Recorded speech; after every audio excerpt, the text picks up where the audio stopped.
Mesdames, Messieurs, bon après-midi et bienvenue à votre journal de la mi-journée sur Equinox Télévision. Ouvrons ce journal en société au marché de la gare de Newbel. Les commerçants manifestent leur ras-le-bol. Pas d'électricité depuis près de 5 mois. Ils dénoncent une situation qui n'a que trop duré.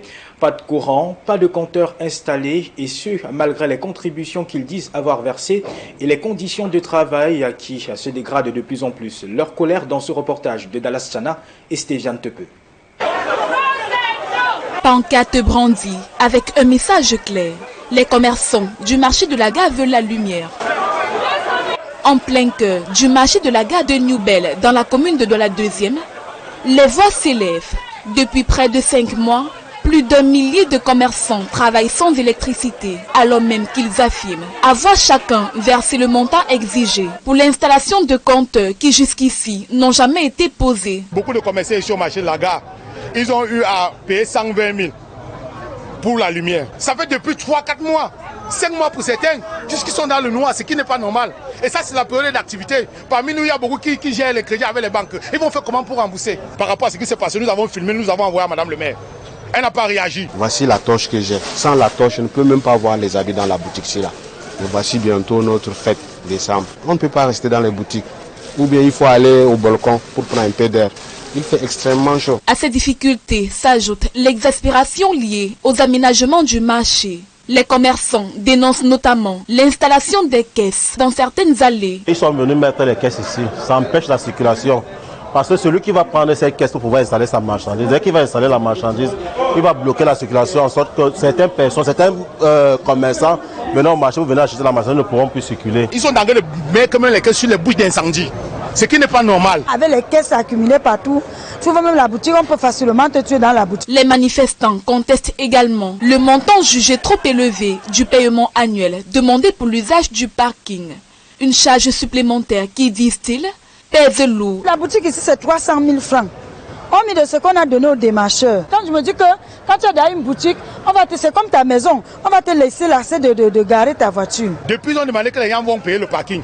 180 000 ans. Rendu à la mairie de Douala 2e, les responsables évoquent une panne électrique en cours de traitement et assurent que la procédure d'installation des compteurs suit son cours. Des promesses qui pour l'instant laissent les commerçants dans l'attente et dans le noir. Prolifération des ravins au quartier carrière Tankwa à Lok-Bessou. Le sous-préfet de Douala 5e recommande aux populations d'évacuer immédiatement les lieux. En visite dans ce quartier en proie à d'énormes difficultés, l'autorité administrative leur a exprimé les difficultés auxquelles ils s'exposent. Reportage Carlos Minet, Claude Eukwa et Clarisse Foto. Suspendue au bord d'un gouffre, cette bâtisse semble tenue par miracle. Rongée progressivement par l'érosion, le sol s'est affaissé au fil des années, créant un ravin profond qui continue de s'élargir, menaçant les habitations et la vie des riverains. Nous sommes au quartier carré Tankwa à Lok-Bessou, dans le 5e arrondissement de la ville de Douala. Nous ne sommes pas confortables de vivre comme ça. En plus de la peur quotidienne, les populations déplorent aussi l'état dégradé de la route, une situation aggravée par les activités de creuseurs de sable. Face à cette situation, le sous-préfet de Douala 5e vient d'effectuer une descente sur le terrain. Objectif, sensibiliser les habitants sur les dangers auxquels ils sont exposés en leur recommandant de déguerpir des lieux le plus tôt possible. La pluie va tomber, la prochaine pluie. Avec ce qu'on fait là, ça veut dire que ces gens-là sont en train de vous exposer à un danger terrible. Je suis venu donc vous sensibiliser. Ceux qui vivent ici là, vous êtes en danger. Quand il y a éboulement, on ne sait pas à quel moment ça peut arriver. Ça peut arriver même la nuit pendant que vous dormez. Cherchez les moyens. Je sais que les temps sont forts, les temps sont durs. Cherchez les moyens à partir d'ici le plus tôt possible. Entre urgence sociale et risque d'effondrement, les habitants de Carré Tankwa sont désormais face à un dilemme. Rester au péril de leur vie ou quitter le quartier sans aucune alternative. Ne sachant où aller, ils appellent le gouvernement à leur apporter un soutien concret afin d'éviter le pire et protéger des familles qui vivent aujourd'hui au bord du gouffre. Le travail d'éveil de conscience se fait par Monseigneur Paul Lontikene et Sa Majesté Jean Ramo Sokoudjou à la veille de la présidentielle de 2025, vue d'un mauvais œil par le ministre de l'administration territoriale. Paul Atangandji pense que cela a plutôt contribué à exacerber le climat de tension avant et après la proclamation des résultats. Lors d'une rencontre à Bafoussam, il appelle au respect des autorités en place et demande à ceux-ci de respecter surtout celui qui vient de Dieu. Voilà tout cela dans ce reportage que signe Robert Kenyé et Vivien Tonfak. En séjour à l'Ouest, le ministre de l'administration territoriale a dressé son bilan des tensions qui ont déclenché dans plusieurs villes de cette région avant et après la proclamation des résultats de l'élection présidentielle du 12 octobre dernier. Nous avons enregistré des sous-préfectures et des commissariats incendiés et vandalisés, d'autres biens privés et publics vandalisés. 179 personnes ont été interpellées et traduites devant les instances judiciaires. Ils répondront de leurs actes criminels. Pour les cas des jeunes mineurs interpellés âgés de 12 à 17 ans, certains ont été libérés sur la caution des parents et d'autres ont été traduits devant les tribunaux civils qui se chargeront de leur sort. Malgré ces actes de violence inouïs, la région de l'Ouest n'a enregistré qu'un cas de décès. Il s'agit d'un assaillant qui voulait détruire les caméras de surveillance de la police dans l'intention de dissimuler tous les actes criminels perpétrés par les hors-la-loi. Paul Atangandji impute en partie la responsabilité des manifestations ayant officiellement débouché à la mort d'une personne dans cette partie du pays à certains hommes de Dieu et certaines autorités traditionnelles. Quand un évêque vous dit, allez vous faire rester et voter, et le jour de vote, il faut rester pour protéger votre vote, ou soi-disant le défendre, je ne sais pas contre qui. Est-ce que tout ça c'est sérieux? Un chef traditionnel qui est là pour consolider son pouvoir vous demande de ne pas respecter les institutions républicaines. Et il reçoit les gens à gauche, à droite, ils deviennent un homme qu'on vient consulter pour quelle raison, je ne sais pas. Mais il faut que ce folklore-là, ça doit cesser. Le membre du gouvernement semble ulcéré du procès que certains hommes de Dieu font au régime en place, alors que ceux-ci ne sont pas eux aussi exempts de reproches. Nous allons tous à l'église et on dit tous les jours, ne regardez pas nos péchés, mais la foi de ton église. C'est dit ainsi, parce que si nous devons regarder ce que font les imams, les prêtres, les évêques, les pasteurs, personne n'ira plus à l'église. Personne. Paul Atangandji, dans une posture de théologien, tente de démontrer qu'en dépit de ses 93 ans, dont plus de 60 dans les hautes sphères de l'État, Paul Biya reste le choix de Dieu pour gouverner le Cameroun. Et je donne quelques exemples. Lorsqu'on présente une pièce d'argent à Jésus, Jésus lui-même pose la question, c'est l'effigie de qui sur la pièce? On dit à Jésus, c'est l'effigie de César. Et Jésus retorque, donne à César ce qui appartient à César et à Dieu ce qui appartient à Dieu. Je crois que c'est Matthieu 22, verset 20-21. La lettre de Saint Paul aux Romains, c'est le Romains 13, chapitre 1 à 5, est même plus explicite en disant ceci. Tout pouvoir vient de Dieu et que toute personne soit soumise aux autorités supérieures, car il n'y a point d'autorité qui ne vienne de Dieu. Cette rencontre s'inscrit dans le cadre des concertations avec les autorités traditionnelles, religieuses et les chefs de communauté, initiées pour apaiser les tensions post-électorales. Vous avez préféré privilégier vos égos surdimensionnés. Ces propos ne sont pas de moi, mais de maître Claude Assira qui fait le procès de l'opposition camerounaise au lendemain de la présidentielle du 12 octobre dernier. Pour l'avocat au barreau du Cameroun, ses opposants sont les seuls responsables des résultats déclarés à cette élection. Il se demande par ailleurs si il faudrait encore que les Camerounais continuent à avoir confiance à ceux-ci et ce à l'approche des défis politiques imminents. Le compte rendu est signé Jires Yopa et Ulrich Ngonomala. L'opposition camerounaise est responsable du résultat obtenu à la présidentielle de 2025. Dans une lettre abondamment relayée sur les réseaux sociaux, maître Claude Assira dénonce l'égoïsme des leaders de l'opposition qui ont raté l'occasion de renverser le régime de Paul Biya. J'ai quelques comptes à régler avec vous. Vous avez raté une occasion d'entrer dans l'histoire et avez fait rater à notre cher et beau pays le Cameroun une chance de tourner une page de son histoire et de s'offrir une perspective plus réjouissante. Vous en assumerez la responsabilité. L'avocat au barreau du Cameroun présente les failles du parti au pouvoir dont n'a pu profiter l'opposition. Un président affaibli par l'usure du pouvoir, déconnexion totale avec le peuple, une gouvernance par procuration diverse et l'influence néfaste des maux quotidiens tels que la corruption généralisée, nomination sur fond de tribalisme, institutions judiciaires vassalisées et privatisées, ainsi que l'insuffisance des infrastructures routières, scolaires et hospitalières. Tous ces indicateurs permettaient d'entrevoir une victoire de l'opposition. Pourtant, vous avez préféré privilégier vos égos surdimensionnés. Si ce n'est pas vous, alors ce ne sera personne d'autre que l'opposition. Il vaut mieux moi que le Cameroun. Pour l'avocat, même les brimades infligées à l'un d'entre eux et dont la candidature a été rejetée n'ont pas servi de détonateur pour se rebeller et former une candidature unique. Alors que d'autres défis politiques sont imminents, doit-on toujours faire confiance à cette opposition pour la suite? S'interroge Maître Claude Assira. Toujours dans l'actualité, alors que la dernière ligne droite avant les régionales approche, et les CAM viennent d'indiquer les points sur lesquels ils travaillent, notamment en ce qui concerne l'impartialité dans le suivi de ce scrutin et également la crédibilité à la faveur de la 5e session de plein droit de son conseil électoral. Détail avec Izogo. À moins d'une dizaine de jours de la tenue des élections régionales, l'ECAM indique par l'entremise de la 5e session de son conseil électoral de plein droit que la dernière touche est mise pour l'organisation de ce scrutin. L'accomplissement de cette obligation légale marque ainsi une étape décisive dans la consolidation du cadre organisationnel des élections régionales.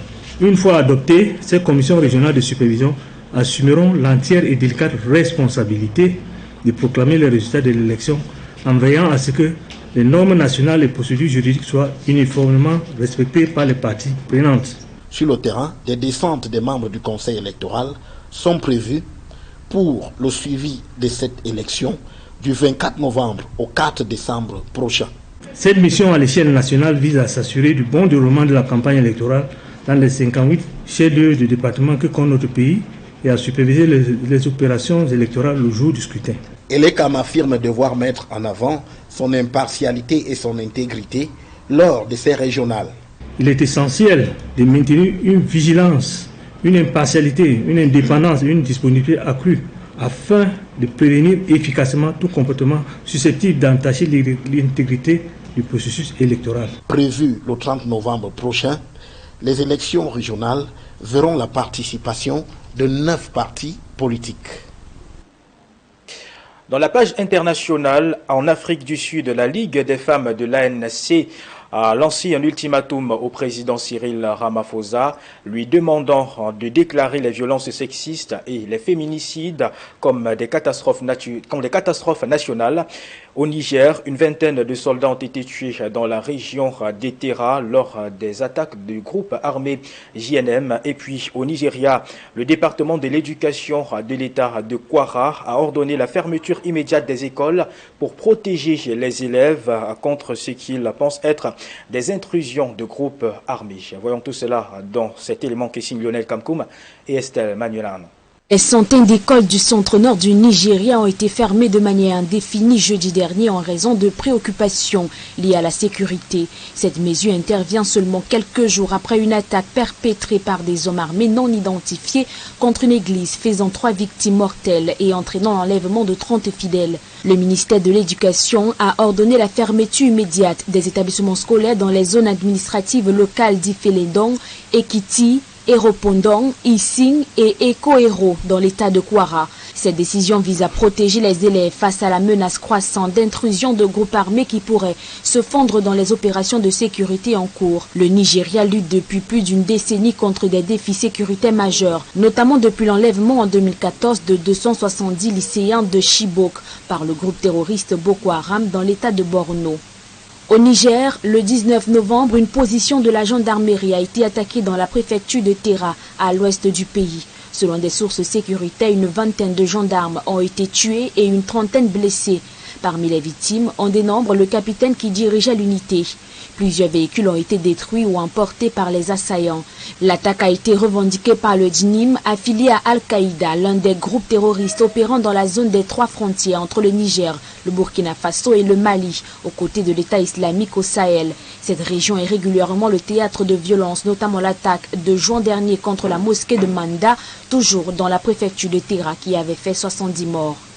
En Afrique du Sud, la Ligue des femmes du Congrès national africain a mis le gouvernement sud-africain dirigé par le président Cyril Ramaphosa sous pression en lançant un ultimatum. Elle exige que les violences sexistes et les féminicides soient déclarés comme une catastrophe nationale d'ici la fin de la semaine, sous peine de provoquer des perturbations à l'échelle du pays. L'Afrique du Sud fait face à l'un des taux de violence sexistes les plus élevés au monde, avec plus de 50 000 infractions sexuelles recensées l'an dernier, selon les statistiques policières. Le taux de féminicide y est 5 fois supérieur à la moyenne mondiale. Depuis longtemps, les organisations de la société civile réclament une réponse plus rapide et coordonnée, pointant des défaillances systémiques dans l'application de la loi, le soutien aux victimes et la prévention. Fin de la première partie de ce journal bilingue. La seconde est en langue anglaise avec vous, Glory Mala. Good afternoon. Good afternoon, Pascal. Thank you, ladies and gentlemen. Good afternoon, and thanks for staying with us till the second segment of the news. The atmosphere at Marché Central in the Douala 2 municipality remains tense after traders went to the street yesterday protesting over continuous power outage. They say they've been for over 5 months without electricity and have been asked to buy an electric cable or an electric meter for over 120,000 and has not been installed till now. Our reporter Cedric Chakuchu talked with these traders at Marché Central and compiled this report. Brandishing placards, traders at the Marché de la Gare in Newbel Douala 2 subdivision took to the street protesting against the absence of electricity in their market for the past 5 months. Malgré les prix de location exorbitants, malgré trop de problèmes que nous avons sur le marché et beaucoup de commerçants sur le marché de la Gare. It's been more than 5 months since we have not had electricity in this market. The person in charge of giving us light tells us that he's the one managing the market. Des caisses. Ils sont en train de faire les caisses partout là. Ils sont en train de mettre même les caisses sur les bouches d'incendie. Ce qui n'est pas normal. But he's not fixing the electricity problem. However, we were asked to pay a sum of 120,000 francs to have a meter. What we did. But till now, no light. Du coup, nous allons encore payer les 500 000. Nous n'avons pas de lumière. Nous sommes. We haven't had electricity for months. We have tried to meet with the authorities, but so far nothing has been done. We are forced to use lamps to work. It's becoming very difficult for my business. Maintenant, il faut la torche pour voir les habits. Sans le téléphone, on ne peut même pas trouver les habits dans la boutique. Added to that, traders complain of high taxes imposed on them.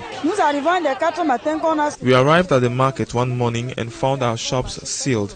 When we asked questions, they told us to pay the sum of 5,000 francs. We don't understand anything anymore. What are we paying again? Ils nous disent qu'à partir de janvier, nous pouvons payer même 50 000. Local authorities say the lack of electricity is due to an electrical damage. As for the rest, they assure that concrete solutions will be found.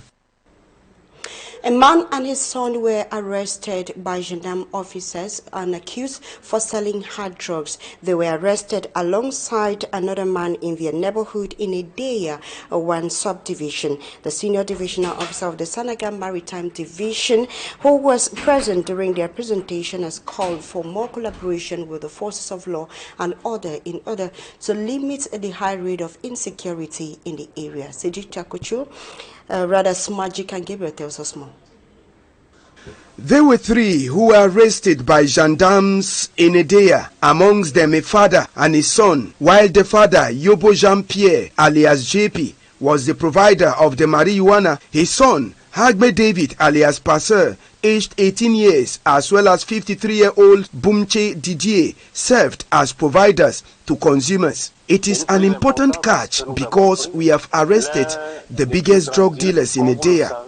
Drug and other dangerous substances are the cause of insecurity, and it all begins from here. Reasons we are starting from the base. In the course of the presentation of these 3 drug dealers at the Esplanade of the company gendarme office in Ideya, the senior divisional officer of the Sanaga Maritime Division gave this warning to other dealers. The dealers are warned that when arrested, the justice system won't be merciful on them. To all who think of causing havoc in the Sanaga Maritime Division, they are warned. We are determined to fight the insecurity. Nous sommes déterminés à lutter contre l'insécurité. The arrest of these three falls under an operation which was launched in the entire Sanaga Maritime Division to fight against insecurity, which has been gaining grounds. The SDO, while appreciating the forces of law and order, urged civilians to continue collaborating. It is an occasion for me to say it's an operation we've started since. I thank the company commander of Sanaga Maritime and all the forces of law and order who have been active. I want to use this opportunity to urge the population to collaborate with the forces of law and order. The three who were arrested have been sent behind bars. With the council elections at the corner, the Elections Cameroon Elecam says efforts have been made in order to ensure a free and fair elections. Workshops aim at boosting the capacities of the regional supervision commissions and local voting commissions in the ongoing Marwa Far North region. We're ongoing in the Far North region, as you hear in this report compiled by Immaculate Fogwe. More than a month after presidential polls, Elecam has swung into action, launching preparatory work for the regional council elections slated for November 30th. In Marwa, a seminar is on to boost the capacities of regional supervision commissions and local voting committees. Elecam is ready now with logistics. We come from the presidential elections, and the material which was used to this election is to be used also to the election of regional elections. The two-day workshop, led by a technical team from Yaoundé, featured presentations, experience sharing, and discussions on best electoral practices. A UNDP representative sounded a note of caution, warning against vote buying and emphasizing the need for vigilance, professionalism, and transparency. We are hoping for a smooth and fair process. For me, the integrity of the ballot is paramount, and it's worrying to see how often attempts are made to buy votes, undermining the people's choice. The seminar in Marwa aimed to address these concerns with discussions on best practices and the importance of transparency. Let's hope the message sings and we see a credible election on November 30th. The Lekamfan regional delegate described the seminar as rich and enlightening, saying it marked a significant step towards enhancing electoral operations and minimizing irregularities. The gendarmerie's refusal to release the equipment deemed critical to the survival of Manidem's president, Anise Ekane, her president, has sparked sharp criticism from his lawyers and CRM militant interim leader Mamadou Mouta as well, who are demanding urgent action and an investigation. Details of their outings with our reporter Esielu Silengo.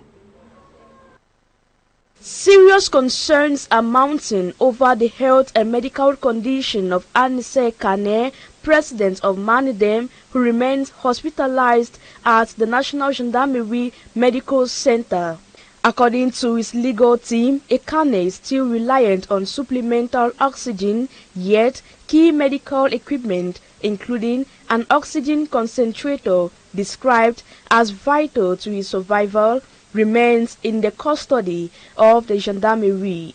The device is reportedly stored in a vehicle seized during his arrest and kept within the courtyard of the Littoral Gendarmerie Legion. Barrister Hippolyte Meli accuses military authorities of disregarding Ekane's medical needs. In the letter, Barrister Hippolyte further says repeated attempts made alongside his fellow lawyer Augustin Gefak to retrieve the equipment have been unsuccessful. Meli questions the justification for the confiscation, characterizing it as an act that endangers his client's life. The situation has also prompted the reaction of Mamadou Mouta, interim president of the Cameroon Renaissance Movement, the CRM. In a communique published on his Facebook page, Mamadou Mouta condemns what he terms the irresponsibility and inaction of military magistrates while demanding the following: the immediate return of Ekane's oxygen equipment, an investigation into the circumstances of his arrest and the conduct of the military authorities involved, and Ekane's transfer to a civilian hospital capable of providing urgent care. Mota equally appeals to national and international human rights organizations and the broader international community to intervene and mobilize to avoid the worst. Meantime, as the situation continues to evolve, the legality of the gendarmerie's decision to retain the equipment described as vital to Ekane's survival remains a matter of public debate.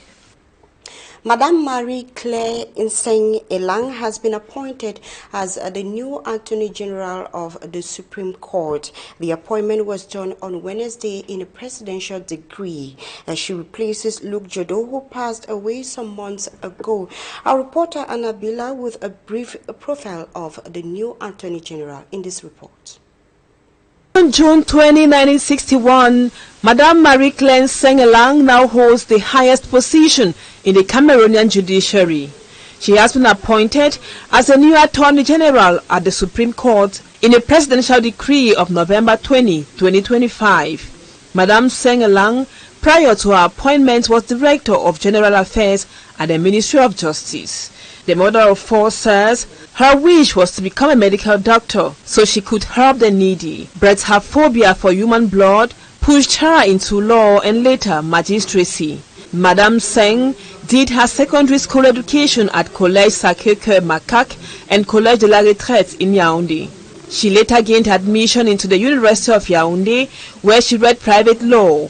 In 1986, the now Attorney General was admitted into the National School of Administration and Magistracy in Nam. The native of Bankomo in the Mefu and Akono division of the Central region says her appointment indicates Paul Biya means business when he spoke on promoting and valorizing women and young people in his current mandate. The newly appointed female Attorney General at the Supreme Court comes to replace Luke Jodo, who passed on August 1, 2025. Ladies and gentlemen, it is with that report by Anne Abila that we end the midday Balingwa newscast on Equinox Television. Thanks so much for watching. We leave you in the company of more interesting programs. Do have a beautiful weekend. Pascal, thank you. Bon week-end à vous. Have a nice weekend, Glory Mala. Mesdames, Messieurs, merci de nous avoir suivis. Passez un très bon week-end en compagnie des programmes d'Equinox Télévision.